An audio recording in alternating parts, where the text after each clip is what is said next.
जो विज्ञापन निकला है, जो पुरानी ओल्ड आपकी रिट थे उस पे, तो उस पे आपको थोड़ा सा कुछ शंकाएं आपकी हो तो प्लीज वो मुझे बताएगा, मैं उनको दूर करने का प्रयास करूंगा, क्योंकि आपका फॉर्म सही भरना बहुत जरूरी रहेगा, याद रखना, ठीक है ना। कई बार क्या होता है, हम पहले से आइडिया लगाते हैं कि सर मेरिट कितनी रहेगी। मेरे पास ऐसे मैसेज बहुत बार आए कि सर मेरे इतने नंबर कम बढ़ रहे हैं, तो क्या मुझे आवेदन करना चाहिए। आवेदन करने के लिए कोई नंबरों की लिमिट नहीं दी गई है, कोई भी बच्चा आवेदन कर सकता है, वो 80 नंबर वाला भी कर सकता है, 100 प्लस वाला भी कर सकता है। ये अलग बात है कि जिस जिले से आपने वरीयता लिस्ट भरी है, उस जिले की मेरिट लिस्ट में आप आते हैं कि नहीं आते हैं।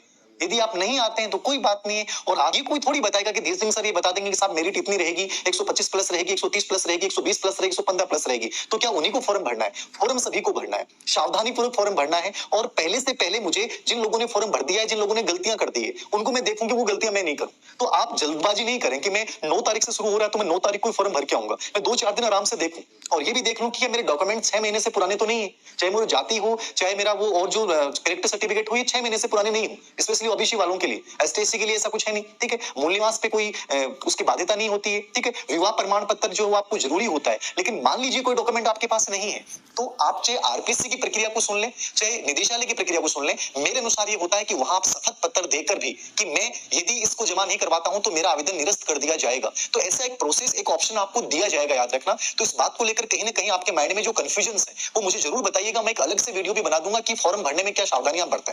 पहली बात मैं जो कर रहा हूं वो कॉन्फ्लिक्ट को लेकर कर रहा हूं। ये जो 4 रास्ते हैं मेरे सामने, उन रास्तों में से मैं किसी एक रास्ते का चुनाव करूं। आज आप लोगों की, जैसे मान लीजिए मुख्यमंत्री महोदय जी ने कहा कि साहब 14-15 मई को रिट होगी। अभी कल का उनका स्टेटमेंट देखेंगे तो कहेंगे कि इस वर्ष रिट एग्जाम होगा। कंफ्यूजन पैदा कर दिया। 14-15 मई के बाद आगे इस वर्ष होगा, तो क्या 14-15 मई को नहीं होगा, इस वर्ष होगा, मतलब क्या हुआ इसका। ये कंफ्यूजन पैदा कर रही है चीजें, ठीक है। ये कंफ्यूजन पैदा कर रही है, तो है कि हम रिट के पहले रिट एग्जाम आयोजित करेंगे, उसके बाद एक एग्जाम और आयोजित करेंगे। हो सकता है रिट के अंक बाहर उसमें जोड़ दें, लेकिन ये क्लियर भी नहीं कर रहे हैं क्या ऐसा होगा, ये कोई नहीं जानता है। पहले का नियम जो इन्होंने पहले 2-1.5-2 महीने पहले शिक्षा मंत्री जो गोविंद सिंह जी डोटासरा थे, उसमें इन्होंने चेंज किया कि इसके बाद एक एग्जाम और होगी। क्या अब इस बार वो एग्जाम होगी, ये प्रश्न चिन्ह लगाता है। ये मैं भी नहीं जानता, कोई नहीं जानता, ठीक है। ये कोई नहीं बताना चाहता है। तो ये अपने आप में एक ऐसे प्रश्न है जिनके जवाब आप ढूंढना चाहोगे, जिनके जवाब ढूंढने में यदि आप समय खराब कर रहे हो तो आप मूर्खता कर रहे हो। ये कोई नहीं जानता है जवाब। कभी भी इस जवाब को मत मांगिए कि सर मुझे किसकी तैयारी करनी चाहिए, मुझे उसकी तैयारी करनी चाहिए जहां मेरा मन कहता है। अब मान लीजिए मैं 10th क्लास में, मुझे तो गणित कभी आती नहीं थी, मैंने जैसे 10th क्लास पास की तो मेरा टारगेट ये था कि इस गणित से पीछा छोड़ो, अपने को तो आ सकता है, ठीक है। तो मेरिट के अनुमान केवल कयास होते हैं, याद रखना। मेरिट कितनी क्या रहेगी, मैं कह दूंगा सब इतनी रहेगी, सब बड़ा फर्क पड़ता है कि वास्तव में बच्चों के नंबर कितने आए। अब मान लीजिए कई लोग कहते हैं पेपर आउट हुआ है, पेपर आउट तो हुआ है, कुछ संभावनाओं तक बाहर गया है, अब वो कितने लोगों तक पहुंचा है, ये बहुत बड़ा इश्यू है, याद रखना।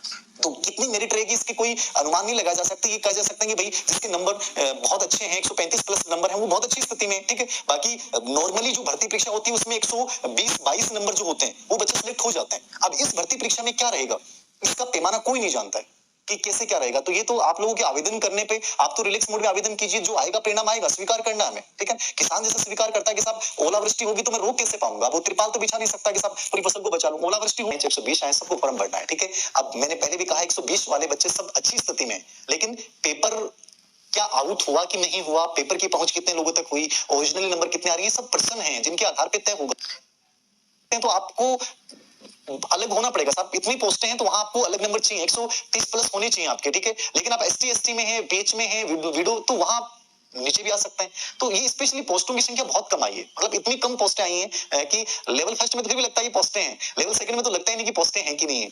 तो एक जो सेकंड ग्रेड की वैकेंसियां होती हैं वैसी सी पोस्टें आई हैं आप लोगों के। तो यहाँ मेरिट स्वाभाविक है, मेरिट का जो अंदेशा है वो कुछ से कुछ थोड़ा सा ज्यादा जाने का चांसेस बन जाता है।